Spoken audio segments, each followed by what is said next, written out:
Alrighty, folks, so the Oscars happened last night, and I know that you didn't watch them because, honestly, their ratings are really bad every year, but we're going to go through all of the grisly, gory details. It wasn't as bad as most years, actually. This video is sponsored by ExpressVPN.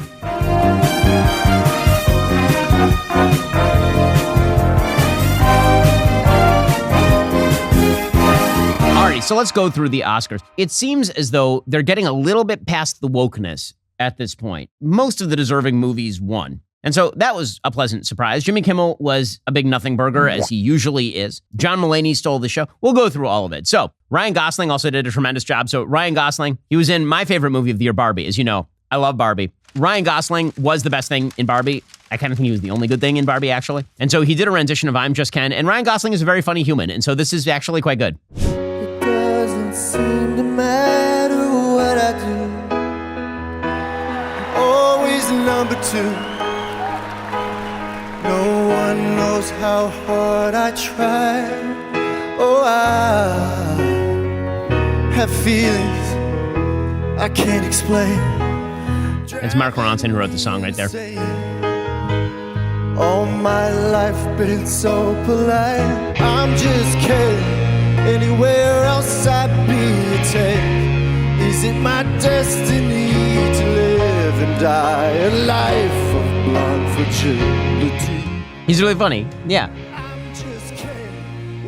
The song's not very good, by the way, but he's really funny. That was the best part of the Oscars, probably. I mean, it's the best performance. I will say it is sad to me, as a fan of classic movie musicals, it is sad to me that the only time you can actually have like a great musical number at the Oscars anymore is when it's a parody of a musical number. Like if you go back and you watch the old Oscars, you would actually see some great musical numbers performed at the Oscars, non-parodically and non-ironically. Honestly, I wish they would go back to that because there's some pretty great musical numbers. In any case, good performance there by Ryan Gosling, who did not, in fact, win for Best Supporting Actor. That was Robert Downey Jr. I do have a list of my Oscars predictions. That was the one that I got wrong. I thought Ryan Gosling would win. I thought that would be sort of the hat tip to Barbie. It was not.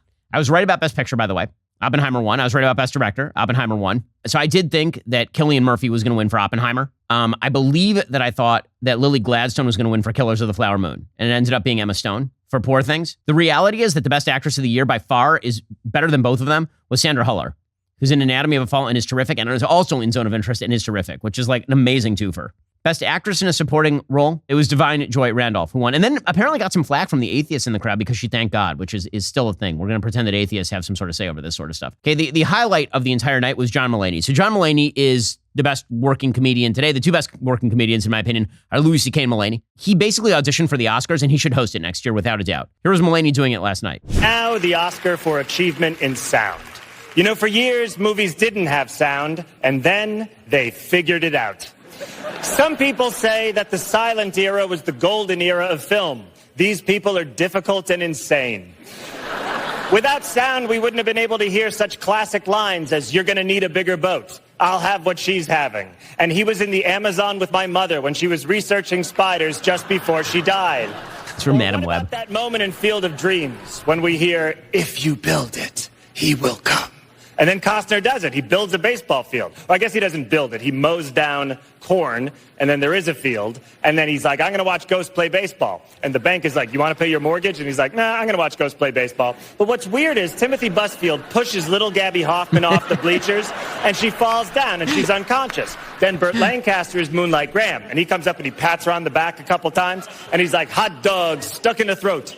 And then he can't go back in the game, because I guess there's a rule in Ghost baseball that if you leave the field at any point to become an elderly ghost and do the Heimlich maneuver, you can't return to the field. I love Field of Dreams. That should win Best Picture, though they'll probably go with one of this year's. Here are the nominees for Achievement in Sound.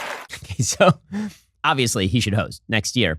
By the way, he's totally right that Field of Dreams should have won Best Picture the year that it was nominated. It was nominated for Best Picture, and Driving Miss Daisy won. I was happy for Robert Downey Jr. By the way, Jimmy Kimmel's an asshole. So Jimmy Kimmel, what a jerk, right? When he's introducing Robert Downey Jr., he starts making like drug jokes about Robert Downey Jr. Man, that's really kind of distasteful. Robert Downey Jr., very early on in his career. So he started off like a house of fire, if you look at Robert Downey Jr.'s IMDb, and was always super talented. In fact, a movie that I used to watch growing up was a movie called Heart and Souls, and he's terrific in it. Really, like an amazingly talented guy. And then, of course, he got deep into the drug world and his career fell apart, and then he rebuilt his career. Well, once he comes back from the drugs, don't make jokes about him being high. That's so obnoxious. But Jimmy Kimmel did that last night, actually. It was gross. This is the highest point of Robert Downey Jr.'s long and illustrious career. Well, one of the highest points. But Robert has been Was that too on the nose, or was that a drug motion you made? Then Jimmy Kimmel had his moment of ripping Trump, which is, of course, so much heroing. Oh my gosh, heroism just up to wazoo. You mean you're going to make fun of Donald? Now, here's the thing.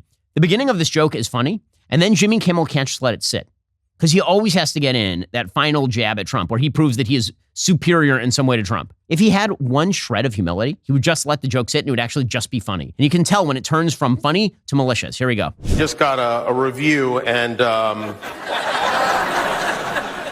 has there ever been a worse host than Jimmy Kimmel at the Oscars? His opening was that of a less than average person trying too hard to be something which he is not and never can be. Get rid of Kimmel and perhaps replace him with another washed up but cheap ABC talent, George Slopanopoulos. He would make everybody on stage look bigger, stronger, and more glamorous. Blah, blah, blah. Make America great again.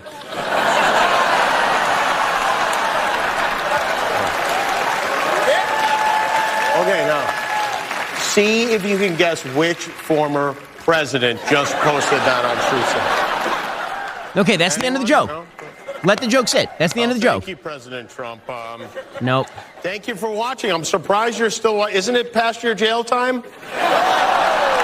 Okay, and oh wow, a jail line. Okay, so and that's when the crowd's like, oh my gosh, we have to prove how much we hate Trump by laughing super hard at that not very good joke. You're up past your jail time because it's like bedtime, but jail. By the way, Joe Biden's bedtime was 1 PM. He didn't even make the beginning of the Oscars. Joe Biden. That joke is funny. It really is. Like, once he says, guess which former president tweeted that? That's funny, because obviously only one former president is going to tweet that. I am the chosen one.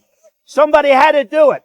And then he could just let it sit, and that would be the end of it. But he has to get in that final knife, and in the process kind of blows himself up because Kimmel's a jerk. So John Cena presented an award for costume design. It was kind of weird and a little awkward. Here's John Cena walking out totally nude in sandals to present costume design. Costumes. Okay, it's a funny bit. Okay, I'm just going to point out here that for all of the people who believe that men and women ought to be treated similarly, if a woman did the same bit, it would be ripped up and down by every human being in the United States, right, left, and center. Men are you can do this and you can laugh at them, and it's really, really funny, obviously. Well, we'll get to more from the Oscars in just 1 second. First, we all know cancel culture threatens free speech. Do you think social media companies are innocent bystanders when they hide your channel from search results for expressing a wrong opinion? That is censorship. And here's the thing. They're also making money off you at the same time. The good news is you can fight back by using our trusted privacy partner, ExpressVPN. The problem with big tech companies, they censor what you see and track what you do online. They track what you're searching for, the videos you watch and everything you click. And then they use that data to serve ads. They can match your activity to your true identity using your device's unique IP address. When you use ExpressVPN, your identity is masked and anonymized by a secure VPN server that encrypts your data. And ExpressVPN makes it super easy. You're protected by just one tap on your computer or phone to turn it on. If you care about free speech like we do, it's time to take action and defend your rights. What better way to do that than by taking away tech companies' free license to monetize your valuable personal data? Take back your privacy at expressvpn.com/BenYT. You'll get an extra 3 months of ExpressVPN for free by visiting my special link, expressvpn.com/BenYT. That's expressvpn.com/BenYT to protect your data today. The biggest example of moral idiocy last night was, of course, Jonathan Glazer. So Jonathan Glazer, he made a film called Zone of Interest. That film is about the Hess family that ran Auschwitz, and it's about the house that they were living in on the Auschwitz grounds. You can see it today. And the entire movie is about the Hess family and how much they enjoyed living at Auschwitz while literally yards away, Jews were being shot and maimed and killed and gassed and all the rest of it. Not one Jew is shown. Those are the kind of Jews that Jonathan Glazer likes. He likes the kind of Jews who die anonymously and facelessly. The kind of Jews who are being killed today, like right now, those Jews he doesn't care about. And what he really doesn't like is Jews who fight back from being killed. And so he actually, ironically, is the villain of his own movie. His own movie is about people who are perfectly willing to strip the bodies of dead Jews and mine them for gold, essentially, while ignoring the Jews who are being killed next door. That, I'm not sure I can sum it up better than that for Jonathan Glazer. Here we go. All our choices were made to reflect and confront us in the present Not to say, look what they did then, rather look what we do now. Our film shows where dehumanization leads at its worst. It shaped all of our past and present. Right now, we stand here as men who refute their Jewishness and the Holocaust being hijacked by an occupation which has led to conflict for so many innocent people. There are so many problems with this. One, refute your Jewishness. Good luck. All the peaceniks in Israel who are living along that Gaza envelope, they all got murdered on October 7th. One of the great horrific ironies of October 7th is that the vast majority of the people who were murdered were people who are on the far left of the political spectrum, who are peaceniks who believed that they could simply shake hands with the members of Hamas and all would be well. Second, when he says it's the occupation that caused this, Israel abandoned the Gaza Strip in 2005. Hamas has been running that place since 2005. And then finally, when he says using Jewishness and the Holocaust to cover their crime, just vile, disgusting garbage. There's a reason that Hamas is propping this guy up as a hero. That was the worst moment by far because this person is a moral idiot, just an absolute moral, despicable human being. Okay, there were some other political moments. There's a person named Mstislav Chernov, who won a Best Documentary Feature Film Award for 20 Days in Mariupol about the Russia-Ukraine war. Here's what he had to say. I wish